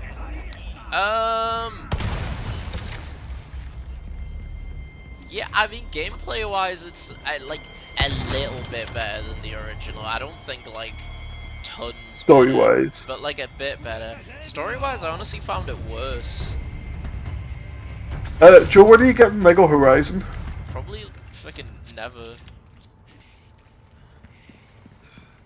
I don't believe that, Joe. I think you're gonna play it right now. Nuh-uh. Story-wise, I thought it was like quite a bit worse actually. Cause like I didn't love Zero Dawn's story, but at least like the first good chunk of it was like memorable, like when she's in society and she's proving herself and stuff. Like I thought that was really compelling. And this one, it feels like things just kind of happen to her. The twist being like very predictable, but like also like kind of cool. Yeah, I know they're gonna jump out at me and go boo. How? We're moving on to the island section of the game now, and of course, the regenerators are just as terrifying. Actually, even more so now, since its wrinkly, flabby skin and unnatural movements are dialed up to 11 here. Getting to Ashley has been expanded somewhat, having to find a wrench to level up your key card, and I searched everywhere for it, but I did not think it would be inside of a regenerator. But I suppose it does make sense to get you to use the bioscanner part of your rifle. Leon circles back and manages to free Ashley so the pair can press on and get the parasite out of them, but I couldn't leave without getting some more shooting minigames in. Oh my god, finally. Finally the Ashley upscale. We've been denied for so long. It's like care about the blue medallions. Your skirt means nothing to me. You dirty dog. Good. No. I won't wait to shoot this Wait, Leon, I like him. Leon, I love him. Hey, Leon, it's love. Oh, fuck. Resident Evil 4, but Ashley falls in love with every enemy that picks him up, picks her She's up. got like really bad Stockholm syndrome. Stop, Leon, I love him. You've been saying that for 15 hours. I really like the nod to the original of having Ashley hide in the locker when you get jumped by the regenerator. Good times. And speaking of, it is really goddamn difficult having to hold off the needle variant while also having normal enemies trying to kidnap Ashley. But part of it was definitely my own fault and just not being good at the game. And also the part where I shot her in the face. Whoopsie. God damn. That was upsetting. That was upsetting. This is upsetting to hate. This is upsetting to watch. Dragged away by the Spaniels, Leon was dragged away by the regenerator. Leon! Yeah, you do. Oh fuck, did I shoot Ashley? Get shot, idiot. I shot you Ashley in un- the fucking face. Why did you unload 17 bullets into a soft skull? I thought she could take it. I thought she was made of stronger stuff. She could Evidently take not. I thought the She president's is daughter could take a bit. Exactly. Could take a bit of push. Ashley, are you forklift certified? You fucking know she is. Genuinely, if She- that. well, don't worry she's about about it, to be. I'm licensed. Don't worry, Leon. I'm forklift certified, and then she puts a helmet on. But it's like a Hello She puts a helmet on that she carries around. I will not tolerate sexism on this channel. No, Hello Kitty's cool. Hello Kitty's for everyone. I Nice. just knows to accessorize. I love that picture of like Patrick Bateman, but like his chin's like down to his arms, and he's like, Hello Kitty does not like nasty things like Xanax or knives. She likes baking and hanging out with her friends, and that's it. However, if you needed any more evidence, Remake Ashley is objectively better than the original's version of Ashley. She can operate a crane. This bitch be practically forklift certified. Now Leon's got no excuse to avoid her. That's a catch. Well, Leon's like, you can't be serious. She's like, oh yeah, baby, don't you worry your pretty little head. And she blew him a kiss. What do you do? That's Ashley in the fucking driver's seat of the crane, cracking up in a fucking cold one. Let's get to work, boys. She's got a tab in her mouth. She's got like a tab in her mouth, got Playboy on the hood. She's got fucking porn like plastered up on the wall behind her. Alright, lads. Get to work. Do it for her, and it's like, Do it for It's Ada in a thong. Oh, hell yeah, dude. I'm gonna protect the Ashley crane. I think they will prioritize attacking you. Actually, no, it says do it for him, and it's Leon in like a mankini. What if she starts catcalling him? She leans her head out the thing, gives a smile, goes, Hey, good. Just being friendly. I like this lecherous Ashley. Me too. Oh yeah, suplex! That's the first time Got it's done it. it. Oh, Is this standing slander? up there. Yes, it is. Oh, What'd you do if it hit? What'd you do if it hit Ashley on the head so hard that it killed her? I don't think it would be funny if it killed. It'd be funny if she just started front like. John's holding her head and like crying uncontrollably, like real like guttural crying, yeah. Or like, you know when like toddlers hurt themselves and they're completely silent for like a few seconds, then you go, "Are you okay?" And they start and like the. She started doing that. So funny. She get hit on the head. She'd look around to Leon, who's looking at her with like a dead look in his eyes, and then she'd just start crying. Her bottom lips like. She just wants attention. It is a particularly strong regenerator, yeah. I'm pretty decked out, to be fair. Yeah. So you're pretty I'll fucking. give him a go. You're pretty chubbed up, I will say. I'm pretty bricked up. I'm pretty fucking bricked up right now, bro. At the thought of a job well done. I like my Ashley like I like my jobs. Well done. I'm going to put her in the grill. I'm going to put her on the grill until she is no longer blue. And then she'll be my grill friend. That's how he thinks girlfriends work. Yeah. You gotta grill them like a piece of meat. Yet. She won't let me put her on a grill. He says, "Let me get you nice and crispy," and she screams at the top of her lungs. She never talked to me after that night. I tried to set her. I don't like it when they. There's something really specific about these regenerators, right? Because I feel like in the original you have a very good. This is gonna be Bryce. When you fought a couple of them, you have a very good idea of when they're gonna break out into a run. These guys. Yeah, like, these are just waddle like and totally then unpredictable. they just mid waddle. Go for you. Yeah, they are extremely unnerving. I really like how they did them in this game. Yeah, they really nailed them here, though. Do you know what really adds it for me? Like the like saggy granny boards they've got.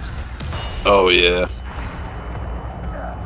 One very tough treasure to find and an optional super regenerator later, we find giant crystals containing the Plagas, which I don't remember being in the original, but look really cool. And Sadler rocks up and does his mind control thing, taking our wall-smashing gal pal off with him. What a knob. We've got our Leon vs Krauser fight up next, part of it being the runaway portion with sections where you need to stand your ground against him, with more emphasis on covert, trap-ridden areas before taking him on directly. And although it's really good and heavily encouraged to use like in his previous fight, the knife isn't as completely busted when he goes into his Nightmare Soul Calibur arm form. I don't know if they ever give it a name, so that's what it's called now. They're really going all in on the enemy gauntlets for the endgame here, but I feel like Mike in the helicopter wasn't quite as helpful as he was in the original game. I think part of it was down to me just being reckless and running around where he's firing and getting myself hurt for no good reason, but it also did just feel like sometimes he would fire like directly where you need to go for like an extended period of time, so you just had nothing to do but just sit for a while. Getting to operate the turrets in those brief sections, just mowing down jobbers, is immensely satisfying though. Oh no! Ran into the... Mate, that was just embarrassing.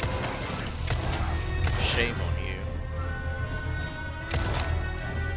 Man didn't even run. For a man being on fire, he's pretty chill about it. Yeah, man knows his own strength, quite frankly. He didn't. His pal did. What kind of alpha are you? Oh. I thought you said for a second, I really thought you said what kind of elf are you? And I was like, there are different kinds? What kind of elf are you? They all look the same to me. What's my ideal partner, Joe? Tender, protective, funny, submissive, assertive, obedient, social, motherly, easily flustered. 10-foot southern bimbo goddess. Is it fucking like really alarming amount of these questions that Dylan sent through are just like fanfic related? What's your favorite fanfic? When you play open world games, for example Minecraft Terraria Ark, what do you enjoy doing? Mining and also crafting. That is on here. Is it actually? Mining is on here. Well, I mean... For the autism wrinkles in chat.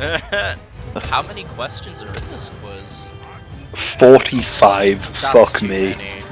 That's too many questions for a find your partner quiz. I have to do it to see if I'm compatible with Dylan though. I feel like it needs 20 maximum. Yeah. I'm already 15 in and I'm already pissed off about why I'm doing that. This is the most fucking insane question I've ever fucking read in my entire life.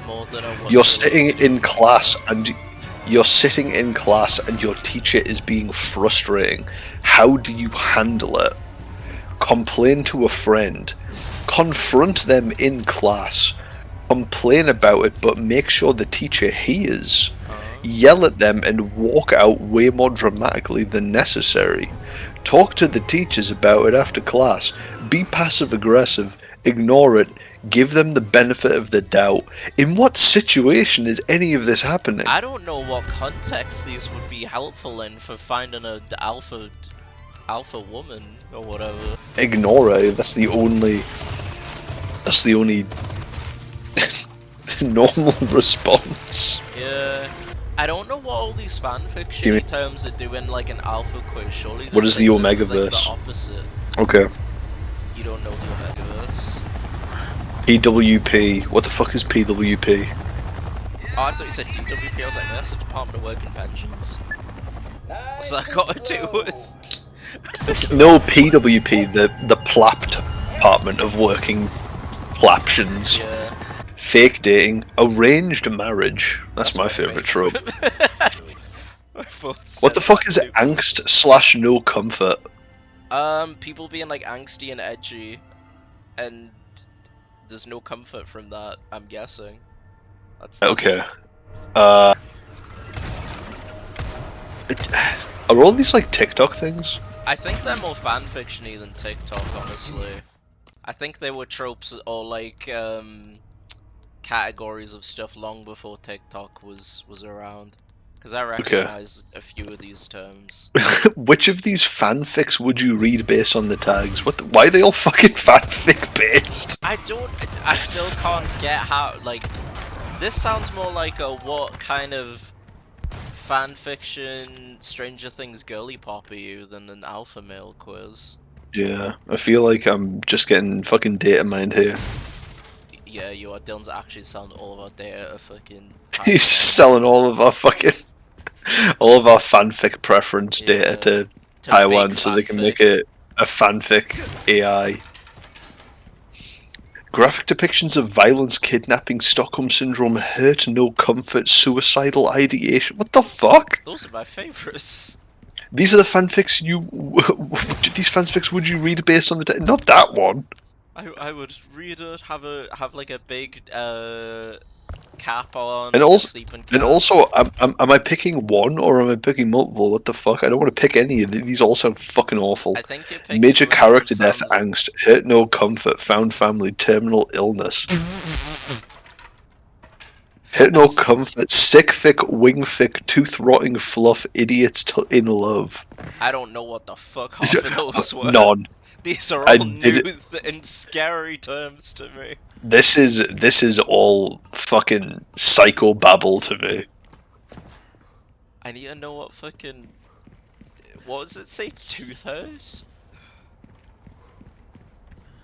You're walking around a public space and see someone beating up an innocent person. If it's just you three there at that moment and the attacker looks more muscular than you, what do? I join in this beta cook probably deserves it. I stand there indecisively and turn around. I step in and get beat up immediately. I ignore it and walk quickly past. I step in and try and make the attacker back off.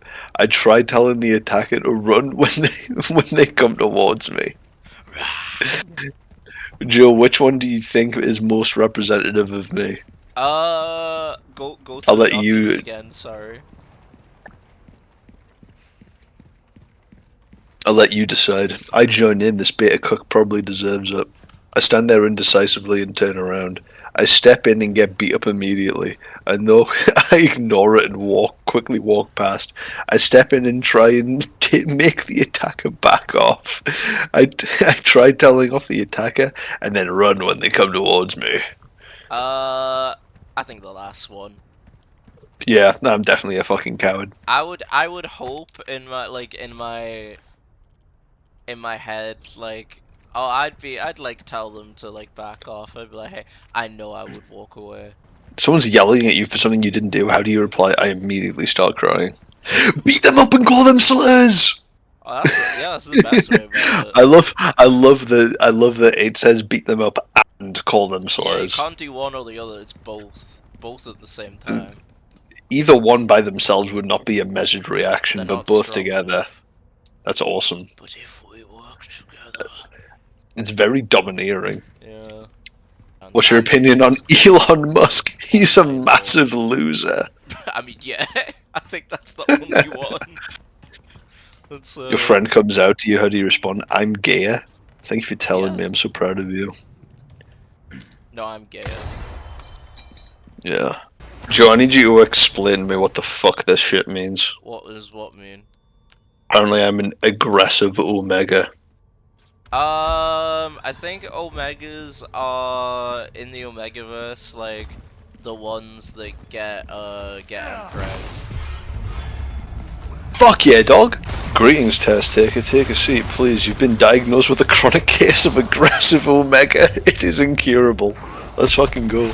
And the final enemy waves right next to where Ashley's being held proved to be particularly difficult. I managed to get cornered by them way too many times, frankly. Leon finds Ashley and manages to take her to a lab where the plagas can be removed, and having to use the key that Louise gave you was a very sweet touch. But Leon's not feeling the love post-plagas removal with this response. Ashley. I'm right here. I thought you were gonna die. Okay.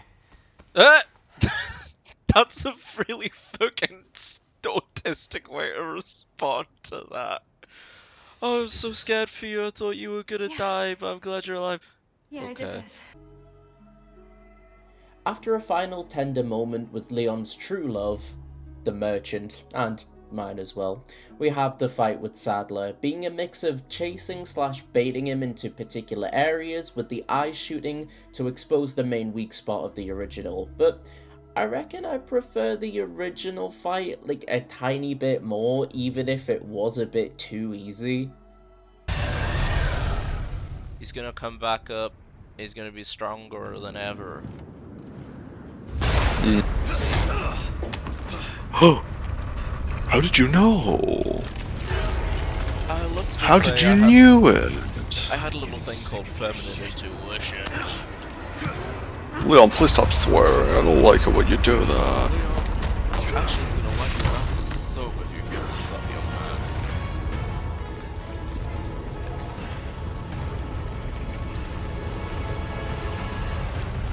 Oh, no, this is cutscene. This is new. This is new. But a pleasant surprise was a brand new phase. You need to shoot at the core of Sadler, dodging some tentacle swipes until Ada tosses you the rocket launcher, and we can finally finish off the freak. Ada and Leon go there. Yes, Leon. The name of the DLC starring Ada Huang. And we get the fun jet ski section to cap off the game. Genuinely, they could have made this its own minigame, I think. It's really fun. But overall, I enjoyed Resident Evil 4 Remake just as much as the original, but for slightly different reasons. But it isn't quite over, as the remake also includes Ada's campaign Separate Ways as DLC, so I'll go over that before I give my final thoughts on the game as a whole, and how it stacks up to the original. I'll say this off the bat, I'm not a huge fan of remakes adding stuff from the original as additional content that you needed to pay for, even if it's something that was added in a later release like in this case, but I got Resi 4 Remake with Separate Ways, and I know it goes on sale fairly often with it included, so I can't say it's that deep, but it's just a personal gripe for me. Anyway, it starts with Ada freeing Louise this time, rather than immediately being in the village, and we get this rad-looking enemy called Black Robes that really hone in on the mindfuckery stuff that some of the Red Cloak cultists had in the base game, actually creating projections that can harm you instead of owie head hurdy. This expansion, more so than anything in the main game, is heavily stealth-focused, which, given that she's a spy, is very fitting for Ada, as it's very easy to get stealth kills on a lot of the enemies with their placements. Of course, this is also possible in the main story, but it doesn't feel like there's nearly as much as an emphasis placed on it like Separate Ways does. And it's quickly followed up by the complete opposite in an extended canon section. Still fun stuff though. Chapter 2 keeps the stealthy vibes up with grappling onto these rafters or platforms, and the tension that it builds up to of eliminating these jobbers only for the constant knocking to turn out to be the boar guy was really well executed. We dash through what will become the big ballistics house, and an added detail I love is if you go back towards the village square, you can hear Leon fending off the villagers. I really like that Ada gets her own reoccurring foe in the Black Row, evolving subtly each time you fight him. Oh, and I was beyond happy to hear that Separate Ways has remixes of the original save theme and the trippy merchant theme. In fact, the save themes remix reminds me of Nico's shop theme from Devil May Cry 5, one of my favourite tracks from that game. Chapter 2 ends with Ada shooting off the centipede guy's hat. I always forget his name. I think it's Mendez, but I might be wrong. And soon into Chapter 3, he's seeking revenge for his fallen comrade, his one true love, his hat. In the area where Leon and Louise escape capture, I managed to get myself boxed between two chainsaw enemies, and I don't know if it's just me, but the death animation feels particularly brutal. It actually caught me off guard somewhat. The added scene of Wesker showing up in person to rescue Ada also really surprised me, but at least now you can see Ada develop a growing distaste for the man. And now we're into Separate Ways a good bit, I think it's about time to cover a topic that has been beaten into a pulp. Ada's voice. I assumed they would have kept the voice actor they used for Resi 2 Remake, but Ada's been recast, and I wanted to withhold judgment until I got to Separate Ways, since Ada doesn't have a ton of lines in the main game, but I just could not vibe with the performance. She does have some great deliveries, don't get me wrong, but most lines feel quite flat or monotone to me. I have a feeling a lot of the blame is on the direction, since, like I say, she does have some good deliveries, but I can't say for sure, obviously. Ada's reaction to Gigante being, like, mild annoyance was really good, though. It was a hilarious touch. It's the same reaction you'd have if your favourite flavour of crisps is out and when you've gone to the shops. I really like that you see Ada's unique way of combating bosses that Leon fought previously. She's got a very Dante-esque energy about her here, and it's great to watch. They really used the time here to give Luis even more added depth, which I like. His desire to right the wrongs he's helped create working with Sadler was always implied, but seeing this expanded upon and the much more my mission focused Ada having to work off him is great stuff. Now she has to find the ingredients so Louise can make another batch of medicine, and I get she wants the amber and to get out of Dodge, but girl, you're also infected, come on, like, stop having a little pout, no need. It's kinda cool that you actually get to see her be partly responsible for saving Leon and Ashley's life by doing this though. Of course she had to do it for herself too, but it does seem like Leon and Ashley's safety played into her choice to help out. And it was just in time for what I thought would be another scrap with the Black Robe, only for her to give him the slip in this cutscene. And in contrast to the sewer section in Resident Evil 2 Remake, I actually like the sewer trip Ada has to take quite a lot here, with it concluding with a proper boss fight with the Black Robe in his true grotesque form. It kind of feels like a mixture of the Regenerators and what the Church Hat dude turns into, ending on another phase with it kinda looking like the worm creatures that form when you chop off a limb from the Centipede Demon in Dark Souls. Also, I just had no clue she was chasing Krauser all the while Leon was fighting Salazar. And Wesker getting all huffy that things aren't going his way is very funny to me. He's just a very entertaining character to watch, even if it's in a very minor role.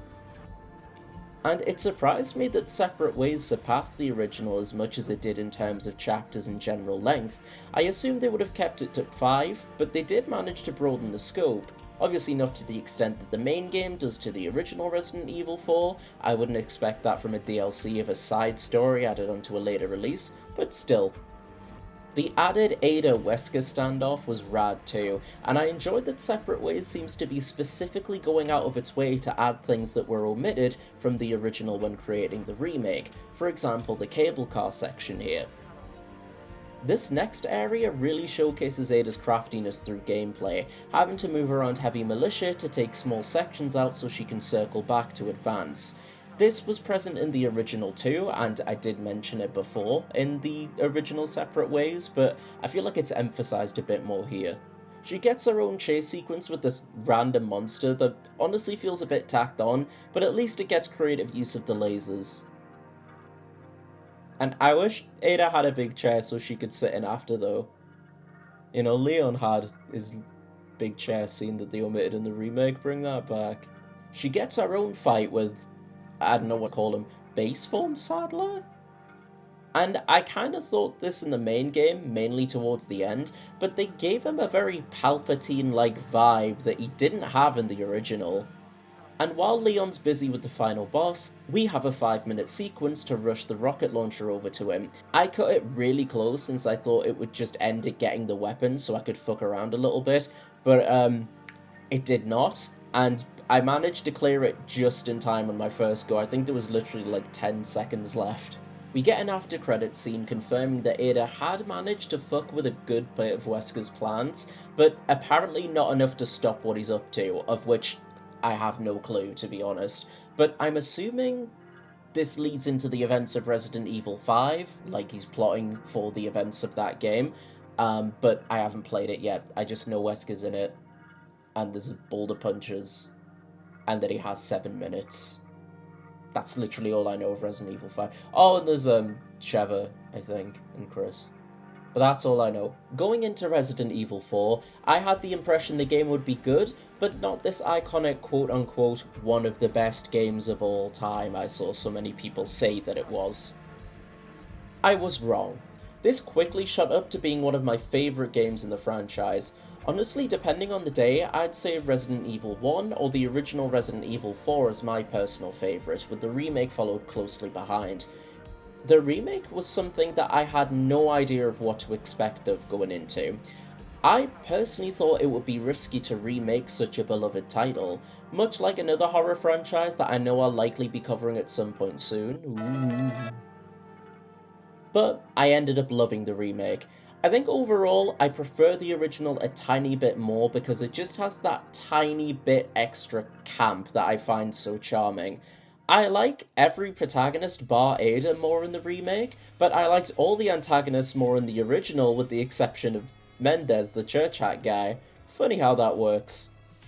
Whether I cover Resident Evil 5 or circle back to Resident Evil 0 first or another game in the series, I'm not quite sure yet, but this has been a really fun project to work on for me, and I hope you all enjoyed watching this as much as I enjoyed making it. If you want to see more from me, please subscribe, and if you liked this video, please give it a like. This has been a really big undertaking for me, but I want to thank you all for watching, especially if you made it this far, and I'll see you all next time. Bye bye.